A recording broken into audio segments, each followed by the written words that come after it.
YouTube channel ओम तीर्थ दर्शन में आप सभी श्रोताओं का एक बार पुनः स्वागत वंदन है। श्रोताओं, आपसे एक निवेदन है कि मेरे पास समय का अभाव होने के कारण मैं आपकी सेवा में प्रतिदिन वीडियो प्रसारित करने में असमर्थ रहा हूं। अतः अब मैं आपकी कोशिश करूंगा कि आपकी सेवा में प्रतिदिन एक वीडियो प्रसारित करें। आपकी सेवा में हम एक वीडियो लेकर उपस्थित हुए हैं जो माता सीता जी ने लक्ष्मण जी को जीवित क्यों निगला था। आइए जानते हैं इस कथा को। रामायण में ऐसे कई किस्से हैं जिन्हें सुनकर आप हैरान हो जाएंगे। उन्हीं में से एक कहानी आज हम आपके समक्ष प्रस्तुत कर रहे हैं। यह कहानी देवी सीता और उनके देवर लक्ष्मण से जुड़ी हुई है। हम सब यह जानते हैं कि देवी सीता लक्ष्मण जी को देवर नहीं बल्कि पुत्र मानती थी। लक्ष्मण जी भी उनको माता के समान आदर देते थे, लेकिन फिर भी माँ जैसी भाभी ने उन्हें जीवित ही क्यों निगल लिया था। क्या है इसका पीछे का सत्य, आइए जानते हैं। वनवास जाने से पूर्व माता सीता ने यह मन्नत मांगी थी कि यदि मैं सकुशल देवर पति सहित वापस अयोध्या लौट आऊंगी तो सरयू नदी के दर्शन कर विधि पूर्वक पूजन अर्चन करूंगी।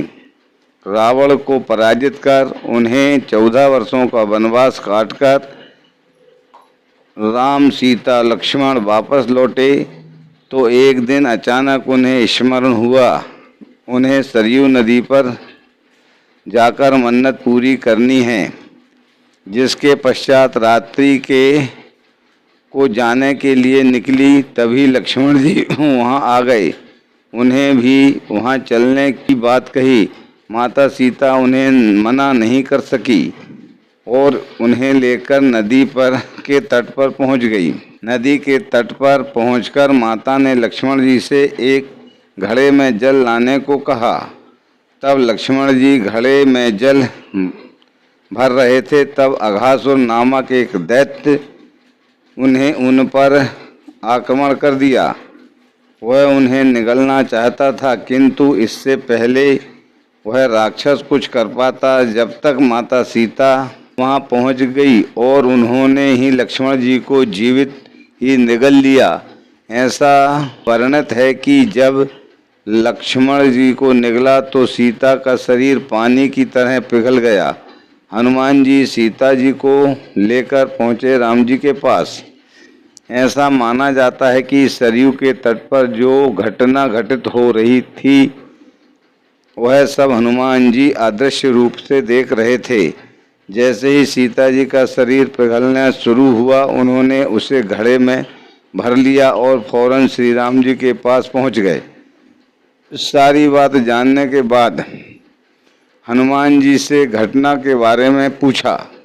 अघासुर को शिवजी का वरदान प्राप्त था, जिसके मुताबिक सीता और लक्ष्मण जी के तन को एक तत्व में बदल जाना। तब इसी तत्व से इस राक्षस का अंत होगा।